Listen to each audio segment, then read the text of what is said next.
Gemini, ito yung reading mo for July 18 to 24. Ano yung mga dapat malaman, ano yung mga posibleng magaganap. Maraming salamat Gemini sa iyong support. Kung matagal ka ng taga-subaybay ng aking mga readings. Kung bago po kayo, don't forget to like, follow, or subscribe. Regarding mga personal readings naman, kung balak nyo mag-book, mag-inquire, basahin nyo na lang yung description na nakalagay sa video natin or basahin nyo yung details sa dulo ng ating reading. Shoutout sa ating mga YouTube channel members, pati na rin sa ating mga FB page subscribers. Yung mga names ninyo naka-flex sa dulo ng ating reading. At kung gusto nyo namang mag-join, hanapin nyo lang yung join button or yung link nakalagay sa description.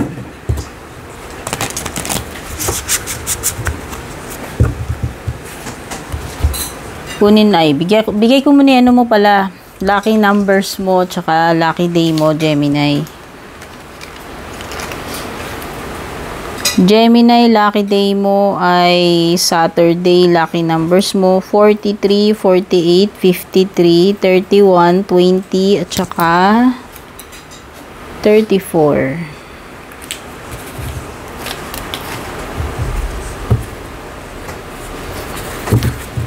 Screenshotin nyo na lang yung mga lucky numbers ninyo kung ayaw nyo magsulat yan. Pwede nyo namang i-pause or i-rewind kung may na-miss kayo number. Meron kang the Deer and Oath about healing. Meron kang Horse and Bluebell, Modest Fortitude. Meron ka ring Marten and Foxglove, Mischief.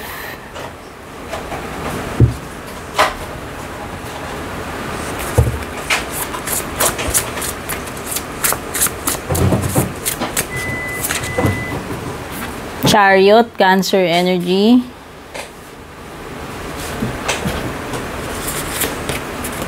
The Empress, Taurus or Libra energy.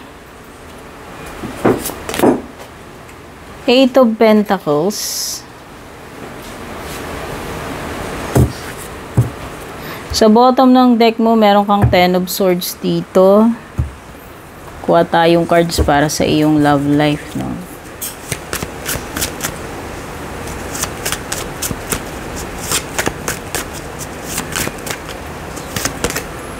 Meron kang Death at Past Life.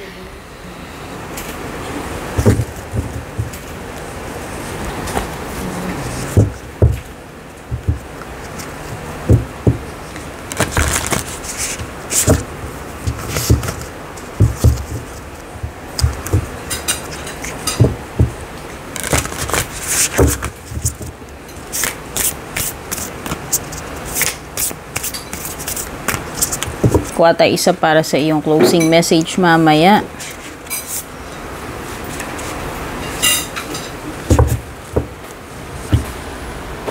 Okay, period ng pahinga ito, Gemini. Pahinga or period ng recovery. Pag-igi ng iyong katawan. No, ito yung time para mag-rest, mag-recharge. Ito yung time to heal from trauma or a period ng yung period ng stress or yung mga nakakapagod na activities yan. Exertion yan. So, ito siguro yung isa sa paparating sa'yo or yung energy mo right now. Baka yung katawan mo ay naghahanap ng pahinga. Okay, at yung iba naman sa inyo pwedeng andun na kayo sa period ng recovery. Kung halimbawa galing man kayo sa sakit or yun nga kung galing kayo sa isang period na nakaka-stress, nakakapagod or dumaan kayo sa isang painful na situation, no? Ito na rin siguro yung time na kayo ay nagpapagaling. Period ng healing. Next naman is the horse and bluebell. Modest fortitude.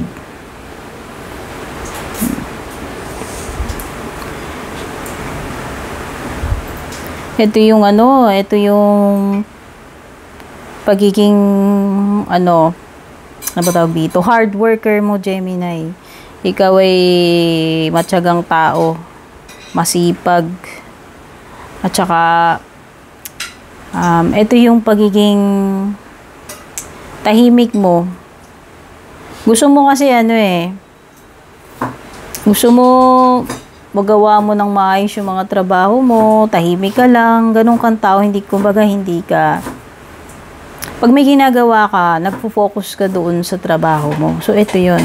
Ito yung energy mo na ikaw ay low-key, working quietly and consistently sa kung ano man dito kung ano man itong goal mo, no, na gusto mong ma-achieve. Oh, wow, at saka itong card na to is an indication ng paparating sa iyo na ikaw ay magkakaroon ng glow up, no? Ikaw ay magsha-shine in the future, pero for now ang ginagawa mo is talagang work hard, no? Work hard ka, tsaka tahimik ka lang doon sa ginagawa mo, basta ikaw binubuhos mo yung focus mo dito sa iyong goal, no? Matahimik ka na nagtatrabaho. Yan, nagfo-focus ka dun sa ginagawa mo. Ito naman, si Marten and Foxglove, sabi sa'yo ay mag-pay attention ka daw. Kasi pwedeng may mga pagkakataon darating sa iyo, Gemini, itong July 18 to 24, yan. Pwedeng may opportunity sa iyo. Pwedeng may travel din na paparating. For a time para maging yung mag-relax. Playtime kasi dito diba dito sabi puro trabaho ka.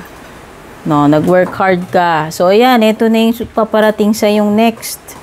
Paparating naman sa yung next after nitong work hard, play hard naman. O, diba? Hindi lang puro work hard, dapat meron ding playtime.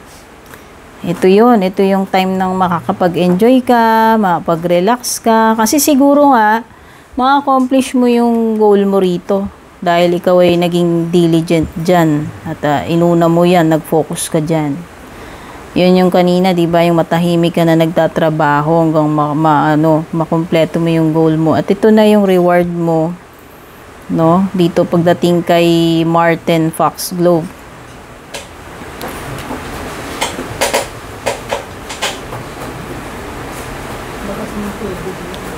At meron kang Chariot energy.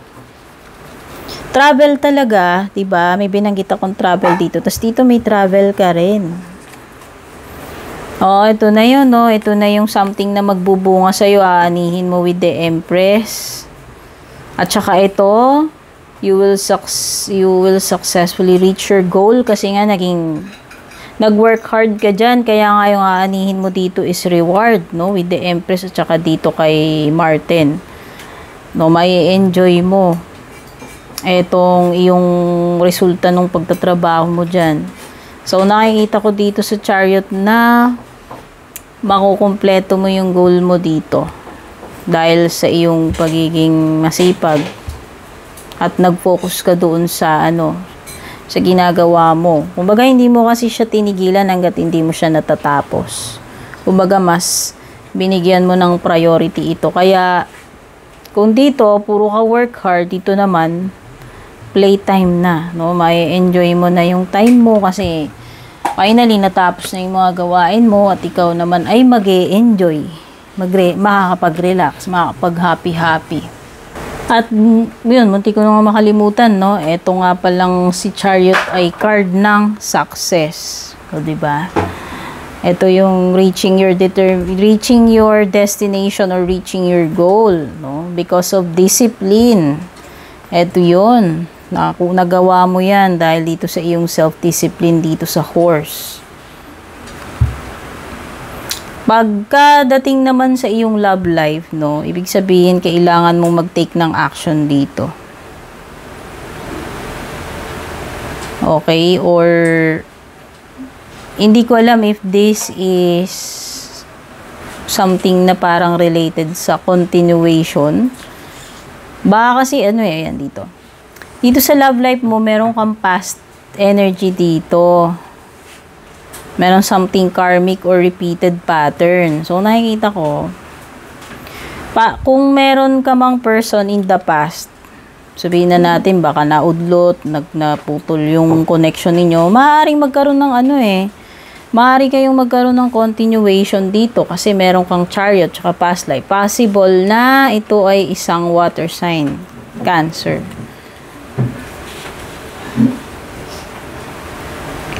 So, yan yung nakikita ko sa love life mo. Pagdating naman sa iyong career or business, ayan, yung determination mo, yun yung naging stepping stone mo kung naging successful ka man dito sa ginagawa mo sa iyong career or sa negosyo mo. Kasi nga, di ba, nakita ko puro ka trabaho, masipag ka, no? Focus ka talaga doon sa goal mo. Kaya yan. Ikaw ito na pwede mong, sabi ko nga, may chance ng success or makumpleto mo yung goal mo or possible na ma-reach mo yung yung ambition mo in the future kasi nga ikaw ay tao na masipag tsaka determinado, no? So kasi ito nire-represent din niya yung ambition Okay, so yan, pwedeng yung iba ito ay indication ng pagta-travel or pag-abroad kung meron man kayong pupuntahan. Ito na nga yung sinasabi ko, yung Empress, no, yung something na magbubunga ng maganda dahil ikaw ay nagsipag. Ayan. Ito na yung bunga ng efforts mo. Pero kung ito ay tungkol naman sa love life mo, kung jowa ito, ayan, pwede siyang Taurus or Libra. Very maasikaso. Very generous, maasikaso itong person na to. Supportive siya. Tsaka very siya committed. No? Kumbaga parang alagang-alaga ka nitong person na to. Pagdating naman sa work mo, ito ay pagiging productive Or pwedeng ito ikaw na marami kang mga naiisip na ideas lately, So, very, very creative ka. At saka, ang dami mo, pwedeng marami kang plans, dami mong naiisip na solution or yung mga pwede mong gawin. Which is, magagamit mo itong creativity mo pagdating dito sa ginagawa mo, sa trabaho mo, sa career mo. Okay, pagdating naman sa financial, sa kabuhayan mo, nako, ito ay pagiging komportable. Ibig sabihin, kumpleto yung mga pangangailangan mo. Material comfort ito, or sharing, or pagiging generous sa kung anong meron ka, isinishare mo sa iba. Okay, material wealth and comfort ito. Or ba tawag dito, yung pag-i-splurge, Kumbaga na-enjoy mo. Na-enjoy mo kasing mga pinaghirapan mo At saka you have plenty.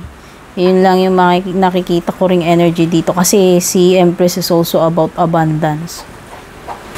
Ayan na nga. Ito naman, 8 of Pentacles, Lumilitaw talaga.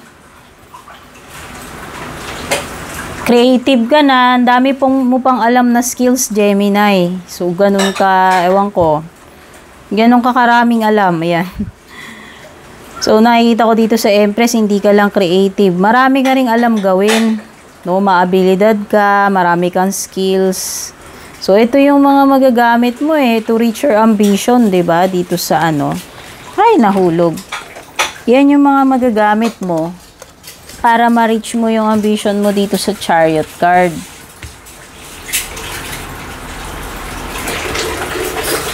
Ayan. Pag-combinein mo lahat yan. Yung abilidad, yung mga skills, pagiging creative, pagiging masipag doon sa course. So, ikaw ito na magiging successful. Kaya nakikita ko, kung pinag-combine mo yan, maybe this week, meron ka maganda na maa-accomplish dito. Meron at meron yan. Kasi meron bunga with the Empress Pagdating naman sa iyong love life, ibig sabihin lang nito, kung meron ka mang gusto mangyari sa relationship, yan, kung may goal kayo magjowa, mag-asawa, ayan, mukhang achievable yung goal ninyong dalawa. Okay, kung ano man itong common goal na meron kayo. Parehong magjowa, ayan, matutupad nyo yan. So, ito ay dedication pagdating sa iyong pagtatrabaho, at pwede rin itong posibilidad ng mabigyan ka ng merit, incentive or reward dahil halimbawa top performer ka this week or this month dyan sa sa company nyo or dyan sa division ninyo, dyan sa trabaho mo. Okay, so pwedeng promotion para sa iba, possible na promotion din ito. Pagdating naman sa mga kaperahan, ito ay financial rewards, Ito na yung mga coins na aanihin mo dahil dito sa pagsisikap mo dyan. Okay, dito sa course, Kasi nga naging masipag ka Inuna mo yung pagtatrabaho, naging maabilidad ka, creative ka, productive, ang dami mong, siguro marami kang ma-accomplish this week.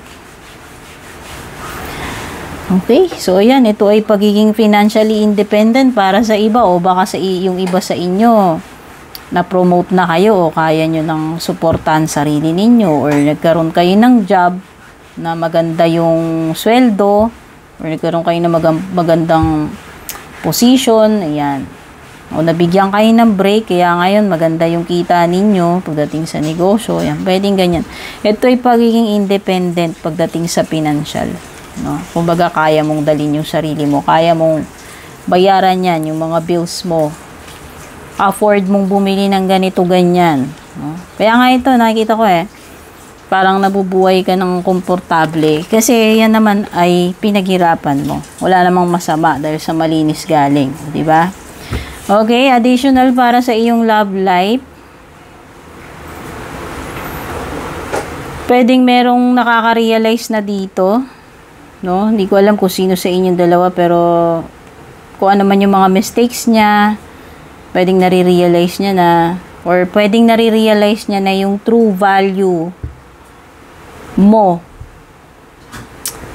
sa connection ninyong dalawa.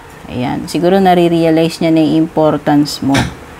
Pero yun na nga, merong mga repeated patterns dito. So, kung merong nangyari in the past sa inyo, maganda man yan or tsaka, so pwedeng may mga pattern na mauulit, na nagawa na noon, nangyari na noon, pwedeng maulit. Or sabi ko nga, kung meron mang person in the past na nagkaroon ng parang naputol yung connection nyo, parang pwedeng magkaroon ng reconnection. Okay? At pagdating naman sa iyong closing message, meron ka ritong miracles and blessings, Gemini. Wow! Claim na natin ite. Napakaganda. Ayan. Isa ito sa mga paparating sa iyo. Napakagandang mga biyaya. O makaka-receive ka ng milagro sa mga time na hindi mo ine-expect. Sa mga time na kailangan mo. Halimbawa, sa mga time na gipit ka, down ka, problematic ka, andyan yung miracle. Andyan din yung blessings. Big or small, hindi nawawala yan sa iyo, Gemini. So, maging thankful and grateful tayo dyan. Sana makatulong sa itong reading mo, Gemini. Don't forget to leave a comment, pa-like and share na rin. Godspeed, babush!